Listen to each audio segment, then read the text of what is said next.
নমস্কার বন্ধুরা, রিহার্সাল উপলক্ষে চারজনের সুন্দর একটি জমায়েত হয়েছিল।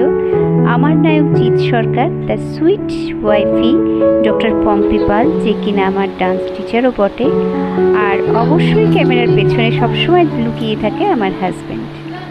বেশ একটা মজার টিম না বলো?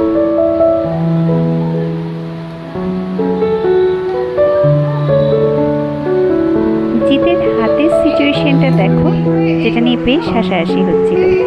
প্রত্যেকটা সিচুয়েশনই তাই পম্পি করে দেখাচ্ছিল, পরে আমরা রিহার্স করছিলাম। সেদিন ডিনার শেষে রিহার্সাল আরম্ভ হয়েছিল। ছেলে শুয়ে পড়েছিল, কিন্তু ও তো এখনো বাচ্চা, তাই আমরা বিছানায় না যাওয়া পর্যন্ত ঘুমোইনি।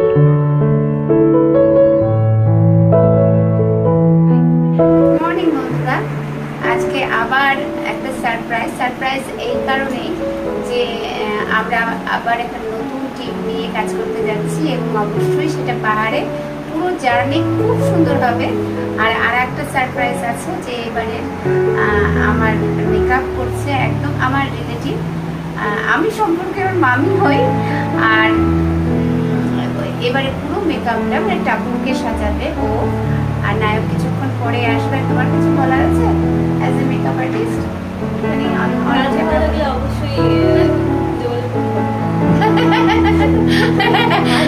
প্রফেশনাল আর্টিস্ট কিন্তু কাজটা করে দিল।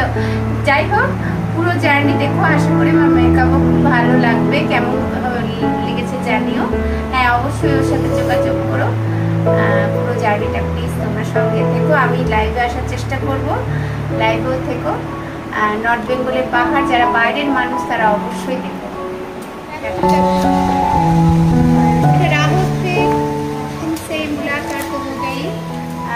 ফ্ল্যাগগুলো যে আছে সেগুলো তৈরি করা হয়েছে। দোকানে গিয়ে ভিডিও করার কথা বলছিলাম, কিন্তু হয়ে ওঠেনি। যাই হোক, অন দ্য স্পট কীভাবে তৈরি করা হবে সেটা দেখুন। আরেকবার লম্বা শুরু হলো পাহাড়ের উদ্দেশ্যে জার্নি। প্রথমবার নিজের ঠোঁটে লিপস্টিক খেলাম। कैसा लग रहा है? नया कुछ लग रहा है। नया सा फील हो रहा है। এই ছিল বিহাইন্ড দ্য সিনস প্রথম পর্বের দৃশ্যপট। এরপর পাহাড় শুটিং সবটা তোমাদের সামনে শেয়ার করব। আর এই তেল ঝাল মশলা ছাড়া খাবার সঙ্গে থেকো। টাটা।